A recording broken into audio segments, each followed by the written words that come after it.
예, 복음을 그리다 복음을 새기다 이제 오늘로서 7번째 시간입니다. 말씀드렸던 것처럼 수련회를 통해서 우리는 3번의 말씀 더 나누었습니다. 우리 광고 드렸던 것처럼 오늘은 사순절 4번째 주일이고 그래서 갈라디아서 말씀 복음을 그리다 복음을 새기다 오늘로서 총 7번째 시간입니다. 오늘 말씀의 제목은 이것입니다. 하나님의 자녀가 되다라는 것입니다. 오늘 이 말씀을 다 나누고 나서 하나님의 자녀가 된다는 게 무엇인가, 하나님의 자녀로서 누리는 영광이 무엇인가, 우리는 그것을 더 우리의 심령 깊은 곳에 다 누릴 수 있었으면 좋겠습니다.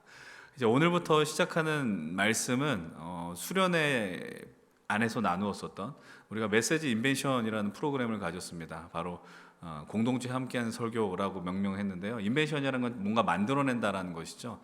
그러니까는 설교를 특정한 한 목회자가 아니라 모든 공동체, 우리 함께 말씀을 묵상하면서 그 조별로 어떤 말씀의 적용이나 아니면 어떠한 내 체험들, 그런 것들을 나누어서 제가 그것을 받고 조금 제가 설교를 작성하고 나갈 때 여러분들, 우리 청년들의 도움을 받으면서 오늘 말씀을 나눈 것입니다. 이제 이곳은 우리가 다음 달 4월 첫째 주까지 이 공동체 함께 설교를 이어가며 은혜를 나누려고 합니다. 여러분들이 함께 참여해 주신 내용들은 제가 특정한 이름을 부르려고 하지는 않습니다. 대신은 아마 이렇게 표현될 것 같아요. 어떤 형제님께서 이런 말씀을 나눠주셨습니다. 어떤 자매님께서 이런 이야기를 나눠주셨습니다. 그런 수준으로만 여러분들에게 말씀을 드릴 테니 여러분들 좀 기대할 수 있었으면 좋겠어요. 제게도 좀 이것은 어떻게 보면 낯선 도전의 시간이고 여러분들도 좀 어색하시겠지만, 그러나 여러분들이 함께 이 말씀에 동참하고 여러분들이 나눈 것이 말씀 속에 선포되어진다면 그것을 통해서 참 기쁨과 감사함이 있었으면 좋겠습니다. 이제 우리는 지난주에 믿음으로, 의인은 믿음으로 산다라는 그 은혜 말씀을 나눴습니다. 믿는다라는 건 무엇이냐? 하나님께서 이루신 일을 믿는다라고 이야기했습니다. 내가 믿고 싶은 것, 내가 기도해서 하나님이 이것을 응답해 주실 거야, 이런 걸 우리는 믿음이라고 부르는 것이 아니라 하나님의 약속을 믿었고 그 믿음으로 의롭다라고 칭함받은 아브라함과 같이 우리는 무엇을 믿느냐? 예수 그리스도께서 오늘 우리를 위해서 행하신 일, 하나님이 행하신 일. 그래서 우리는 지난주 이 말씀을 나눴죠. 하나님이 세상을 이처럼 사랑하사 그 독생자를 주셨고 그를 믿는 자마다 영원한 생명을 주신다라는 은혜를, 그 말씀을 나누었습니다. 이제 오늘 우리는 그 말씀을 믿음으로 이 자리에 있게 되고요. 그런 가운데서 오늘 이제 3장 후반부의 말씀으로 함께 나아가려고 합니다. 오늘 본문 시작은 이렇게 시작을 하죠. 23절 말씀인데 함께 23절 읽겠습니다. 시작. 믿음이 오기 전에 우리는 율법 아래 매인 바 되고 계시될 믿음의 때까지 갇혔느니라. 바울이 이렇게 이야기합니다. 믿음이 오기 전에 라는 그 하나의 시점을 제시합니다. 하나의 시점인데요.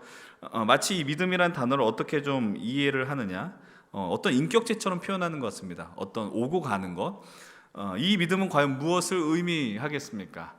여러분들, 우리는 이미 지난 1월 마지막 주에 복음이 능력이다라는 말씀으로 함께 은혜를 나누었었어요.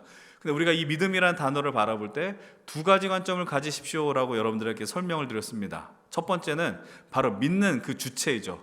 누가 믿느냐? 바로 믿음은 우리가 믿는다라는 거 아니겠습니까?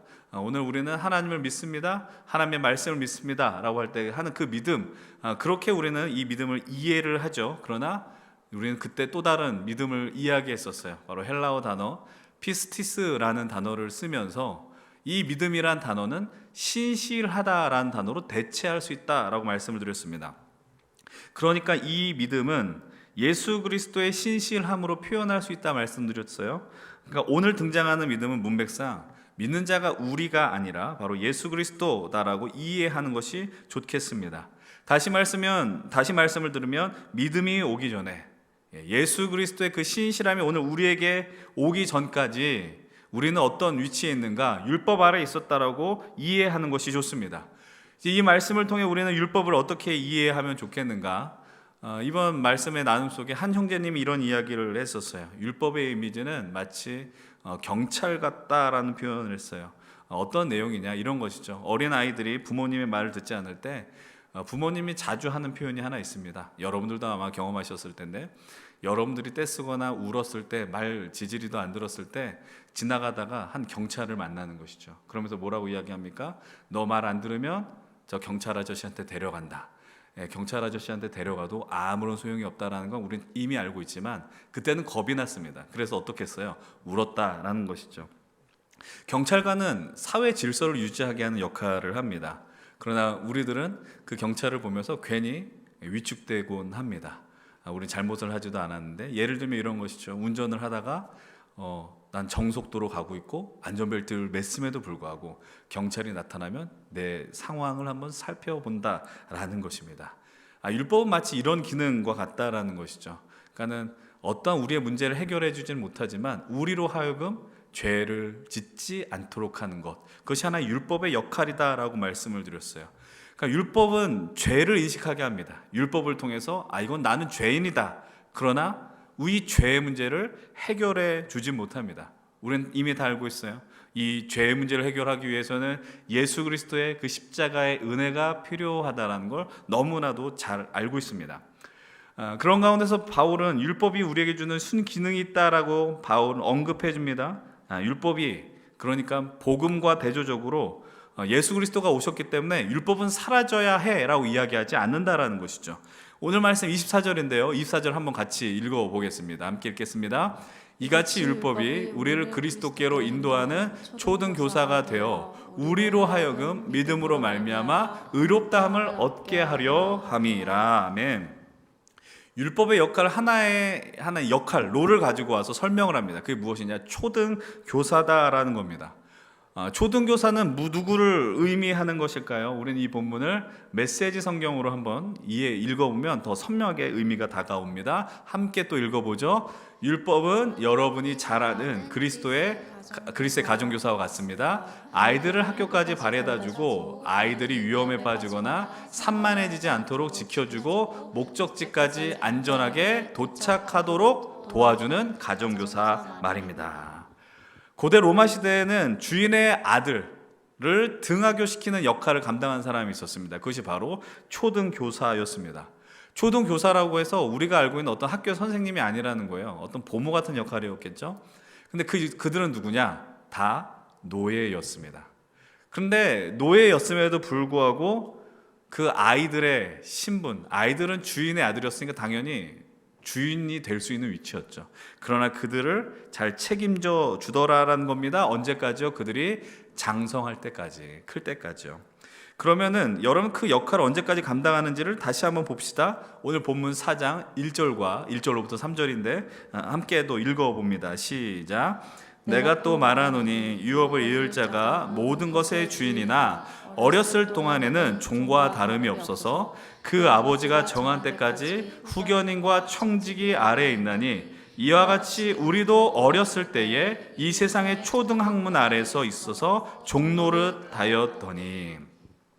이 초등교사가 책임지는 아이는 다시 말하면 원래 주인의 아들이니 유산을 받는 위치다라고 이야기하는 거죠. 범접할 수 없는 엄청난 역할, 그 위치가 주인의 아들이었는데, 그런데 어렸을 때는 못 알아는 거예요. 종에 불과하다, 아무런 것이 아니다라고 이야기를 합니다. 이 아이는 그럼 언제까지 초등교사가 필요할까요? 언제까지 자기를 학교에 오고 가고 돌봐주고 지켜주는 역할을 해야 될까요? 너무나도 당연하지만 크면 소용이 없습니다. 장성하면 이 초등교사는 필요 없다라는 거예요. 율법도 마찬가지라는 것이죠. 예수 그리스도께서 오시기 전까지 율법은 필요했습니다. 그런 그 믿음 안에서 살 수 있도록 인도하는 역할을 했다라는 것이죠. 근데 예수님이 오심으로 말미암아 이제 율법은 그 역할을 끝냈다가 아니라 다르게 역할이 주어지게 되는 것입니다. 위와 관련되어서 한 자매님이 이런 고백을 했습니다.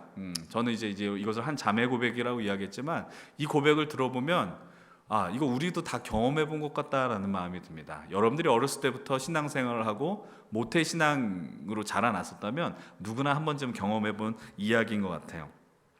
어렸을 때 부모님께 엄하게 신앙교육을 받았다라는 것이죠.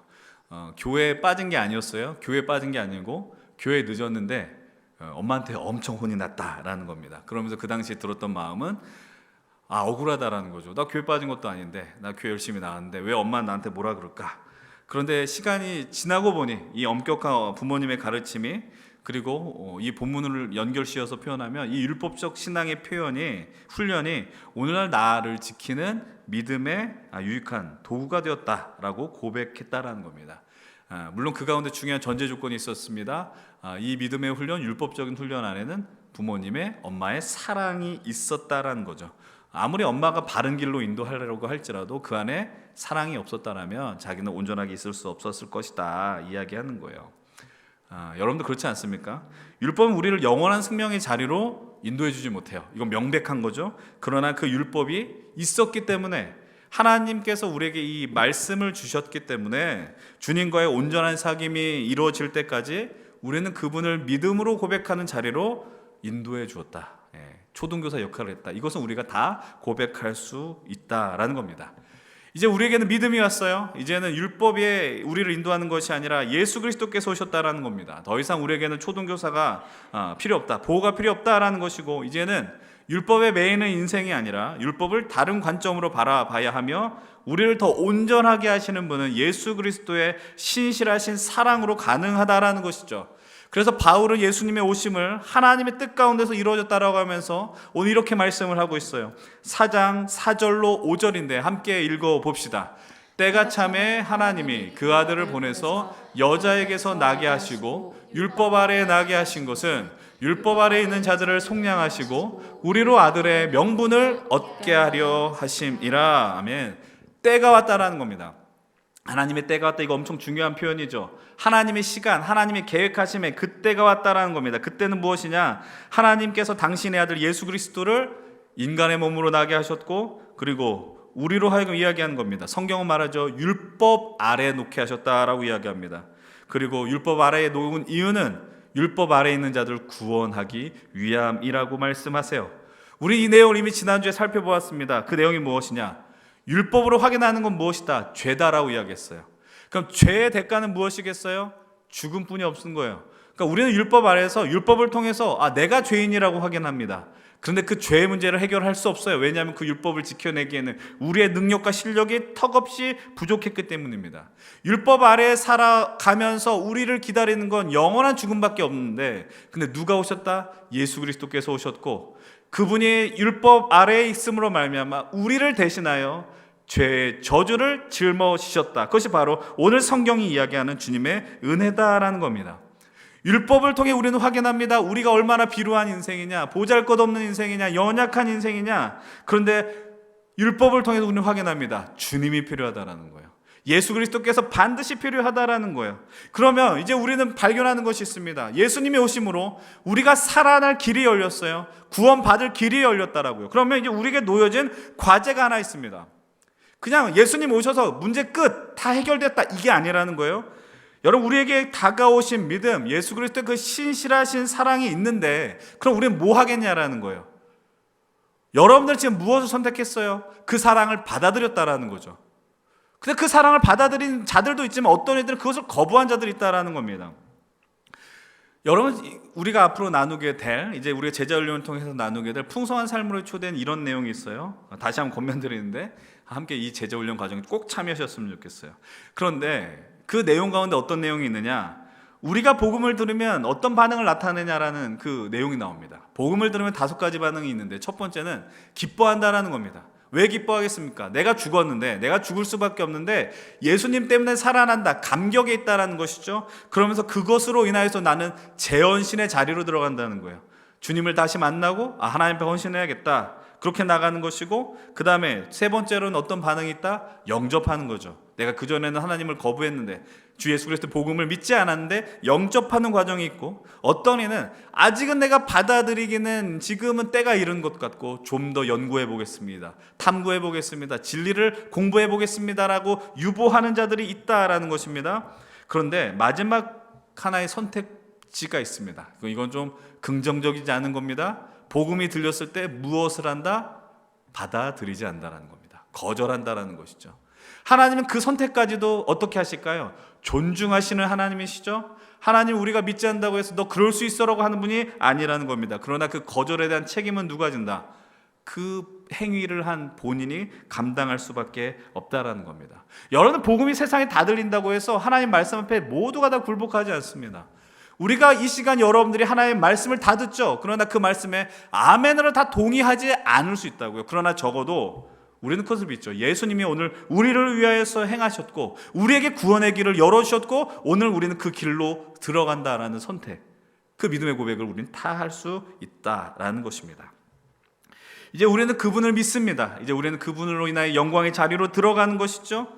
오늘 저는 이제 이 말씀을 나누기 위해서 지금까지 모든 과정을 빌드업해 왔습니다. 우리가 예수 그리스도를 믿음으로 말미암아 우리는 어디로 갈 것이냐. 오늘 본문 3장 25절과 26절은 이렇게 이야기를 하고 있습니다. 믿음이 온 후로는 우리가 초등교사 아래에 있지 아니하도다. 26절 다 같이 읽겠습니다. 너희가 다 믿음으로 말미암아 그리스도 예수 안에서 하나님의 아들이 되었으니. 아멘. 믿음이 왔어요. 예수 그리스도가 오셨어요. 그분의 오심으로 우리는 새로운 생명을 얻었다라고 이야기를 할 수 있습니다. 우리 믿기로 결정하셨어요. 결정하셨으니까 이 자리에 있겠죠. 그런데 믿음으로 말미암아 어떤 일이 되느냐? 하나님의 아들이 된다라고 성경은 이야기합니다. 사랑하는 여러분들, 하나님의 자녀가 된다라는 것이 무엇인지 한번 생각해 보셨습니까? 하나님의 자녀가 된다는 거, 여러분 엄청난 사건이죠. 그럼 이것이 왜 엄청난 사건이겠습니까? 4장 6절로 7절은 이렇게 이야기를 하고 있습니다. 함께 읽어봅시다. 너희가 아들이므로 하나님이 그 아들의 영을 우리 마음 가운데 보내사 아빠 아버지라 부르게 하셨느니라. 그러므로 내가 이후로는 종이 아니요 아들이니 아들이면 하나님으로 말미암아 유업을 받을 자니라. 아멘. 하나님의 자녀가 돼서 어떤 역사가 벌어진대요? 성령님의 임하심으로 말미암아 우리가 그분을 뭐라 불러요? 아빠 아버지로 부를 수 있게 됩니다. 이 말씀을 그냥 가볍게 읽으시면 안 됩니다. 너무나도 당연하게 우리는 어렸을 때부터 하나님이 우리의 아버지라고 이야기하지만 이 아버지라고 부를 수 있는, 아빠라고 부를 수 있는 건 성령님의 역사, 은혜다라고 이야기하는 것이죠. 여러분, 하나님을 아빠 아버지로 부르실 수 있으십니까? 이것이 불편한 사람들이 꽤 많다라는 것을 나중에 알게 되었습니다. 왜요? 왜냐하면 나의 실제 부모님과의 관계가 온전하지 못해서 이 말씀을 받기 어렵습니다라고 하는 분들이 꽤 많더라고요. 아버지가 나에겐 따뜻한 아버지가 아니었어요. 아버지가 나에게 친절하지 않았어요. 아버지가 나에게 좀 엄했고 두렵고, 그래서 하나님 아빠를 부르짖었을 때 뭔가 하나님에 대한 불편한 감정이 생기더라라는 것입니다. 그러나 저는 여러분들에게 오늘 부탁을 드립니다. 오늘 여러분들 이 예배 이후에 그리고 기도할 때 하나님을 나의 아빠 아버지라고 부르셔야 합니다. 한 인간의 생애 가운데 가장 중요한 시기를 언제 듭니까? 우리는 애착관계라는 심리학 표현이 있어요. 그것이 언제 형성이 되느냐? 2살, 3살 때까지 부모와 애착관계가 벌어진다라고 이야기를 합니다. 여러분들 그 시간에 애착을 누리지 못하면 그 관계 회복하는 게 어렵다, 거의 불가능하다라고 이야기를 해요.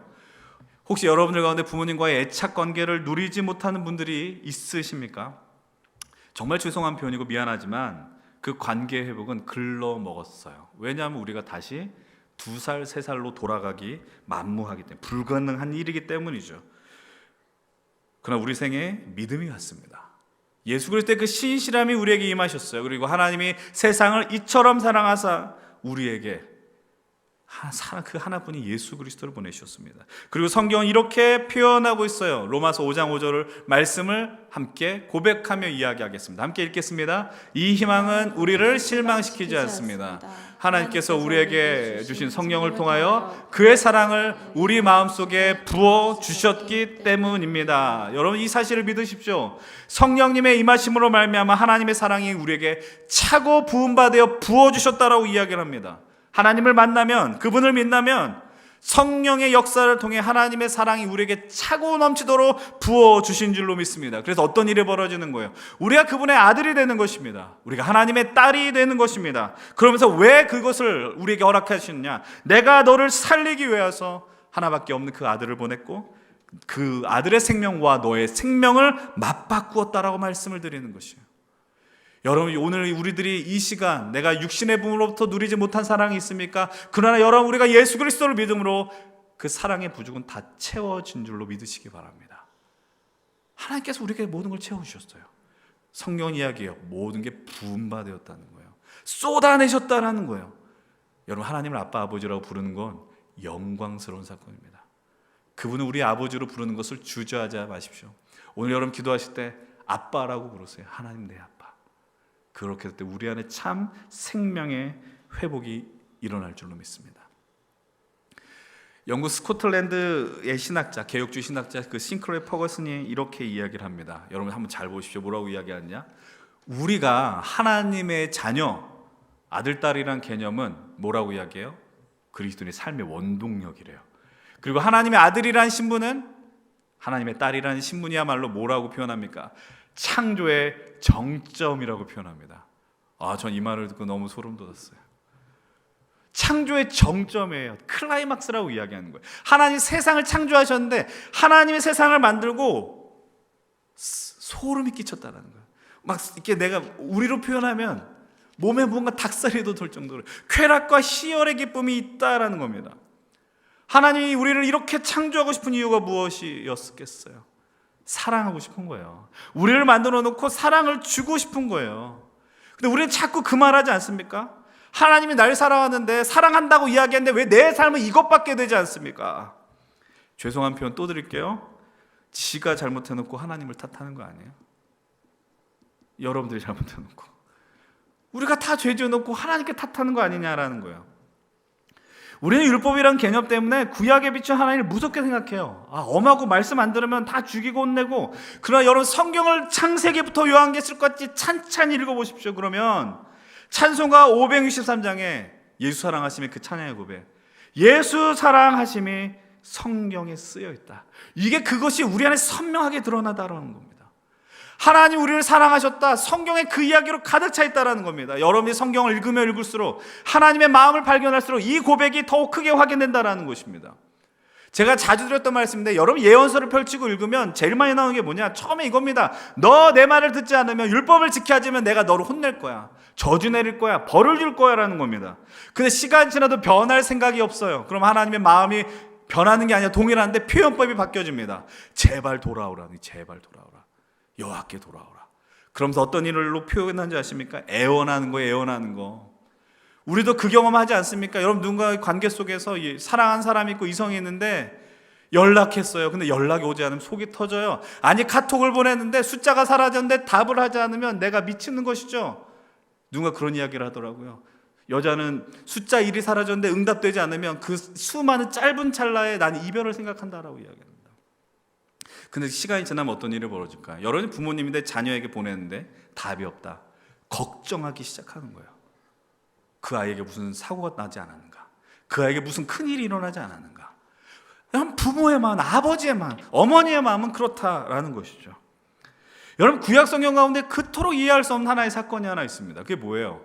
호세아 선지자를 하나님이 불러내시죠. 그리고 호세아 선지자에서 이야기합니다. 너는 저기 나가서 거리에 있는 여인과 결혼하라는 겁니다.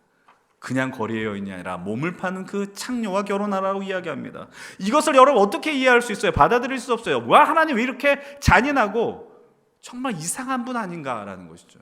그러나 하나님은 그 선지자를 통해서 자신의 마음을 드러내는 겁니다. 이스라엘이 하나님을 떠나는 것이죠. 우상을 향하여서, 하나님을 향하여서 넘어가는 거, 하나님을 배반하는 거 견딜 수 없다라는 사실이에요. 저 얼마 전에 최근에 한 인스타 그 SNS에 어떤 사람이 이런 댓글을 쓰더라고요. 그러니까 기독교 아주 은혜로운 영상인데 댓글에 이렇게 썼습니다. 야, 하나님이라며, 신이라며, 근데 왜 이렇게 하나님이 속이 좁냐? 다른 신 믿을 수도 있지, 왜 이렇게 신이 마음이 넓지 못하냐? 이렇게 표현하더라고요. 하나님이 속이 좁다. 맞아. 하나님은 속이 좁은 하나님이야. 하나님 속이 좁으세요. 이 말의 의미가 뭘까요? 성경은 말합니다. 하나님은 질투하는 하나님이라고 이야기해요. 여러분, 근데 하나님이 막무가내로 질투하지 않아요. 하나님 우리에게 사랑을 아주 쏟아부어 주시는데 언제 질투할까요? 이사야 선지자가 이렇게 이야기해요. 이사야 선지자 40장 8절의 말씀인데, 이 말씀을 제가 읽어드려요. 뭐라고 이야기해요? 나는 여호와이니 이는 내 이름이라. 나는 내 영광을 다른 자에게, 내 찬송을 우상에게 주지 않을 거다라고 이야기해요. 당신이 받을 영광이 있어요. 하나님 그거를 너무 좋아하세요. 하나님을 향해서 예배해야 되고 하나님을 향해서 찬양해야 되는데 다른 자에게 빼앗길 마음이 없다는 거예요. 제가 이 말씀을 한번 생각해 봤어요. 제 아들이, 제 자녀가 만약에 어떤 연예인을 좋아한다, 이것까지는 괜찮아요. 뭐 그럴 수도 있지, 나도 좋아했으니까. 근데 제 아들이 어느 날 와가지고, 아빠, 저 목사님이 내 아빠였으면 좋겠어. 저 옆집 아저씨가 내 아빠였으면 좋겠어. 어떤 마음이 들까요? 이제 억장이 무너진다는 거예요. 억장이. 화가 나겠지. 어떤 놈의 자식이. 여러분 그 마음이라는 거예요. 그래서 하나님 말씀하십니다. 이사야 48장 10절 11절 같이 한번 읽어봅시다. 함께 읽겠습니다. 보라, 내가 너를 연단하였으나 은처럼 하지 아니하고 너를 고난의 풀무불에서 택하였노라. 나는 나를 위하여 이를 이룰 것이라. 어찌 내 이름을 욕되게 하리요 내 영광을 다른 자에게 주지 아니하리라. 아멘. 하나님이 우리를 사랑하는데 왜 사랑해요? 이렇게 이야기해요. 나는 나를 위한다라는 겁니다. 이거 얼마나 중요한 일이냐면은 하나님이 그러니까 우리를 향해서 주신 사랑을 포기할 생각이 없다라는 거예요. 나는 나를 위해서 이 영광을 반드시 이룰 거야. 내 영광을 다른 자에게 주지 않을 거야 라고 이야기하는 겁니다. 이런 하나님을 우리는 깨닫습니다. 우리가 하나님의 자녀가 된다는 것이 진실로 창조의 정점일 수밖에 없구나. 왜요? 사랑하기로 작정하셨기 때문에. 그래서 우리가 하나님을 향해서 아빠 아버지라고 부르면 하나님은 미쳐 기뻐 날뛰실 거예요. 하나님의 쾌락인 거예요. 하나님의 기쁨이다라는 것이죠. 사랑하는 여러분들, 우리는 그러면 오늘 우리가 이 시간 하나님을 향해서 아빠 아버지라고 부를 때 이제 우리는 하나님의 자녀로서 우리가 나타내는 믿음의 반응이 있습니다. 그것이 무엇일까요? 너무나도 당연한 이야기지만 하나님을 알게 해주십시오. 여러분, 왜 여러분들이 부모와의 관계가 온전하지 못하냐? 여러분들 똑같죠? 우리가 어렸을 때 부모를 원망할 때가 있었어요. 엄마 아빠가 날 뭘 알아. 반대도 마찬가지예요. 여러분들이 부모를 아십니까? 여러분이 아버지 어머니를 아십니까? 몰라요. 그러니까 우리가 하나님 앞에서 해야 될 일이 있다니까요. 그분을 알게 있으셔야 됩니다. 여러분을 놓인 성경책은 장식용이 아닙니다. 그분의 그 마음이 드러나 있는 것이죠. 그 성경을 열어서 하나님이 어떤 분이신지 펼쳐 공부해 나가십시오. 그리고 두 번째는 이것이에요. 수시로 아빠 아버지를 부르십시오. 하나님을 아빠 아버지로 부르세요. 그 부른다는 건 뭐냐? 내가 어떠한 상황 속에 있든지 그분을 기억해 낸다라는 거예요. 여러분, 하나님께서 우리 아버지가 되시를 믿는다면, 내가 하나님의 자녀된 확신을 갖고 산다면 우리는 하나님 때문에 두려워하는 인생이 될 수 없습니다. 하나님으로 무서워할 수 없습니다. 하나님의 사랑을 확신하는 자녀로 반드시 살아가게 될 것입니다. 사랑하는 여러분, 하나님을 아빠 아버지로 부르는 걸 두려워하지 마십시오. 하나님으로 인해 기뻐하십시오. 하나님으로 즐거워하십시오. 그리고 그 입술 속에 아빠 아버지를 고백하며 오늘 나는 하나님의 자녀다라는 걸 확인하며 살아가시길 간절히 축복합니다. 그렇다면 하나님의 자녀가 누리는 영광, 하나님의 자녀를 누리는 그 유산이 무엇이냐, 유업이 무엇이냐, 우리가 성경 몇 군데를 함께 계속 찾아보며 읽겠습니다. 요한복음 1장 12절입니다. 함께 읽겠습니다. 영접하는 자 곧 그 이름을 믿는 자들에게는 하나님의 자녀가 되는 권세를 주셨으니. 하나님의 자녀가 되는 권세라고 이야기합니다. 권세라는 뜻은 엑소시아라는 표현인데 권위, 능력이다라는 겁니다. 하나님의 자녀가 되면 능력이 생긴다라는 것이죠. 그 능력은 무엇일까? 첫 번째 능력은 이것입니다. 하나님과 동행하는 것입니다. 요한복음 1장 14절의 말씀 함께 읽겠습니다. 말씀이 육신이 되어 우리 가운데 거하심에 우리가 그의 영광을 보니 아버지의 독생자의 영광이요 은혜와 진리가 충만하더라. 아멘. 이 말씀을 제가 수만 번 말씀드린 것 같아요. 주님의 오심으로 우리 가운데 거하신다라는 그 단어의 의미는 거주한다라는 거예요. 우리 인생에 찾아와서 실제로 거주하고 산다. 하나님의 자녀로 누리는 능력은 하나님이 우리와 함께 살아가신다라는 사실입니다. 다시 말씀드립니다. 우리와 함께 하시는 분은, 그 대상은 하나님이십니다. 여러분들, 우리는 그분과 함께 죽기도 하고 살아날 것이기도 합니다. 하나님과 함께 살아가는 것을 영광으로 알며 나아가시기 바랍니다. 두 번째로 하나님의 자녀로 누리는 권세는 무엇일까요? 우리가 좋아하는 로마서 8장의 말씀 35절로 37절은 이렇게 이야기합니다. 함께 읽겠습니다. 누가 우리를 그리스도의 사랑에서 끊으리요? 환난이나 곤고나 박해나 기근이나 적신이나 위험이나 칼이랴. 기록된 바 우리가 종일 주기를 위하여 죽임을 당하게 되며 도살 당할 양같이 여김을 받았나이다 함과 같으니라. 그러나 이 모든 일에 우리는 사랑하신 이로 말미암아 우리가 넉넉히 이기느니라. 아멘. 그분의 사랑으로 우리는 자녀가 되었고 우리는 그분으로 인하여 넉넉하게 이기는 능력을 갖게 된 줄로 믿습니다. 바울이 고백합니다. 우리를 그리스도의 사랑에서 끊을 수 없다. 그 어떤 환난과 핍박과 고난이 임할지라도 다시 37절을 주목해서 보세요. 그런데 그것이 무엇입니까? 우리를 사랑하시는 이로 말미암아 하나님이 우리를 사랑하셔서 우리는 세상에서 이긴다라고 이야기해요. 사랑하는 여러분들, 우리가 세상에서 하나님의 자녀된 신분을 갖고 산다라는 걸 기억하며 담대하게 승리하십시오. 우리는 이미 승리한 자들입니다. 우리가 환난을 당할지라도 주님은 선언하십니다. 내가 세상에 있어도 너희가 세상에서 환난을 당하나 그러나 두려워 말라. 내가 세상을 이미 이겼노라. 우리 아빠 아버지 되신 하나님으로 우리는 반드시 승리하게 될 것입니다. 하나님의 영광이 여러분들 삶에 충만한 그 영광들이 임하기를 다시 한번 축복드립니다. 마지막으로 하나님의 자녀로서 누리는 권세와 능력, 로마서 8장 16절 17절 역시 같이 읽습니다. 성령이 친히 우리의 영과 더불어 우리가 하나님의 자녀인 것을 증언하시나니 자녀이면 또한 상속자 곧 하나님의 상속자요 그리스도와 함께한 상속자니 우리가 그와 함께 영광을 받기 위하여 고난도 함께 받아야 할 것이니라. 아멘. 여기서도 바울이 말하죠. 성령이 우리가 하나님의 자녀인 것을 증언합니다. 자녀면 상속을 받는다니까요. 잘 보셔야 돼요. 우리가 그분으로부터 영광도 받아요. 근데 모두 같이 받아요. 고난도 같이 받아요. 이 사실을 붙들고 오늘 이 시대를 이겨나가십시오. 우리가 예수 믿고 살 때 모두가 다 환영해 주지 않을 겁니다. 예수 믿는 것 때문에 때론 손해를 봐서 화가 나는 순간들도 있지 모르겠어요. 예수님을 믿는 것 때문에 때론 미움을 받는 일이 벌어질지 모르겠어요. 그런데 그것이 나 혼자 감당하는 일이 아니라 주님과 함께 누리는 영광스러운 일들이다라고 믿고 고백하십시오. 아까 살펴봤었던 그 댓글처럼 오해의 댓글들이 얼마나 많이 있겠어요. 기독교를 좁게 보고 편협하다라고 이야기하는 것 손가락질 계속 될 터인데, 그러나 성경을 통해 분명하게 말씀하세요. 너희들은 그분이 받는 영광과 함께 고난도 함께 받으라 라는 겁니다. 그런데 우리는 그 고난 속에서 어떠할까요? 다시 한번 확인하십시오. 넉넉하게 이기게 될 것입니다. 두려워하지 마십시오. 넉넉한 마음으로 주님 앞에 나아가십시오. 하나님을 믿는 믿음으로 살아갈 때 우리는 그 가운데서 어떠한 상황 가운데 그 믿음으로 그 상황을 뚫고 나가는 능력을 얻게 될 것입니다. 이제 말씀을 정리합니다.